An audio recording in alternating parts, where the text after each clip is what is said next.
बिस्मिल्लाहिर्रहमानिर्रहीम। आज की वीडियो में आपको बताऊंगा कि अमेरिका का जब इंटरव्यू होता है उसमें कौन से सवाल पूछे जाते हैं और इसका इंटरव्यू उर्दू में होता है या इंग्लिश में होता है और कितना लंबा इंटरव्यू होता है इसका, और आपको इसका इंटरव्यू कैसे देना चाहिए। तो यूएसए का जब आपका इंटरव्यू होता है तो आपकी कुछ चीज़ें आपसे पूछते हैं जो आपने अपने DS 160 में लिखी होती हैं। वो उसी से रिलेटेड आपसे क्वेश्चन पूछते हैं कि आपकी कंपनी का क्या नाम है या आप काम क्या करते हैं। वो आपकी इंटेंशन देख रहे होते हैं कि आप इसका जवाब क्या देते हैं। उनके सिस्टम में ऑलरेडी लिखा होता है जो भी आपने DS 160 में फिल किया होता है, तो उनके पास ऑलरेडी इन्फॉर्मेशन है। वो आपको चेक करने के लिए आपसे पूछते हैं कि आपकी कंपनी का क्या नाम है, तो आपको अपनी कंपनी का नाम बताते हैं। फिर उसके बाद वो पूछते हैं कभी कभी कि आपकी कंपनी में कितने एम्प्लॉइज़ हैं, अगर जो आपने DS 160 में लिखा हुआ तो आप बताते हैं हमारी कंपनी में इतने मुलाजमीन हैं। उसके बाद वो पूछते हैं आप सालाना कितना कमाते हैं। अब जब एनुअली या सालाना कह रहा है तो आप उसको महीने का ना बताएं, 2 लाख या 3 लाख। अगर आप उसको समझ आपको नहीं आ रही उसकी बात की, तो आप उर्दू में भी इसका इंटरव्यू दे सकते हैं। अगर आप उर्दू में देते हैं, इंग्लिश में देते हैं, ये मैटर नहीं करता, लेकिन इंटरव्यू आप कैसे देते हैं ये मैटर करता है। अगर मैं अपनी बात करूं तो मैंने एक दफ़ा गया था इंटरव्यू देने के लिए, दूसरी दफ़ा तो मेरा पासपोर्ट गया, मेरा वीज़ा स्टिकर लग के आ गया इसका यूएसए का, तो मैंने इंग्लिश सेलेक्ट किया था।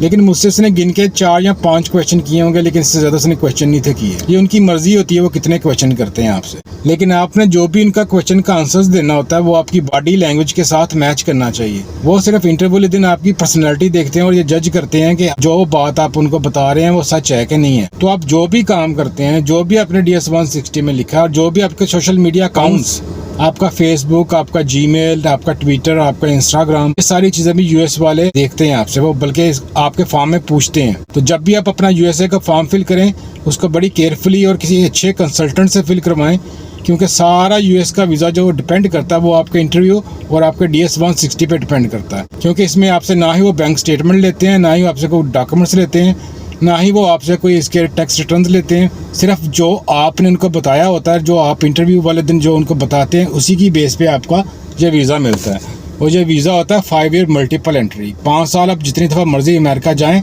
और वापस आएँ, लेकिन आपका कोई भी स्टे 6 महीने से ज़्यादा नहीं होना चाहिए। इसके अगले एपिसोड में आपको बताऊंगा कि अमेरिका एयरपोर्ट पे कौन से क्वेश्चन पूछे जाते हैं और आपने उनको कैसे आंसर देना होता है। तो आज की वीडियो थी यूएस विजिट वीज़ा के हवाले से, जिसको बोलते हैं B1 B2 वीज़ा। अगर B1 होता है तो उसका मतलब पता है, कोई भी कॉन्फ्रेंस, कोई एक्सपो या कोई भी बिजनेस मीटिंग अटेंड करने जा रहे हैं उसको बोलते हैं B1। और B2 होता है जो आप घूमने फिरने के लिए जाते हैं वहाँ पे सैरो तफरी के लिए, उसको बोलते हैं B2। लेकिन ये मिलता इकट्ठा ये B1 B2। लेकिन जब भी आप एयरपोर्ट पे एंट्री के लिए जाते हैं यूएसए की, तो आपसे पूछते हैं आपका पर्पस क्या है। तो अगर आप कहते हैं टूरिज्म है तो वो आपको B1 की एंट्री देते हैं। अगर आप कहते हैं मैं बिजनेस मीटिंग पे आया हूँ, फिर आपको B2 की एंट्री देते हैं। तो अगर आप यूएसए का वीज़ा अप्लाई करना चाहते हैं, हम आपको बड़े मकबूल पैकेज में अर्ली अपॉइंटमेंट लेके देंगे इस्लामाबाद से, आपके इंटरव्यू की तैयारी भी कराएंगे और आपको चीज़ें भी बताएंगे कि यूएस वीज़ा लेने के लिए कौन सी चीज़ें दरकार होती हैं, कौन सी चीज़ें देखते हैं यूएस एम्बेसी वाले। बाकी दुनिया का सबसे आसान वीज़ा यूएस वीज़ा, जिसमें कोई डॉक्यूमेंट्स नहीं, और जो इसका फैसला होता है वो उसको आपको 5 मिनट में आपके सामने ही बता देते हैं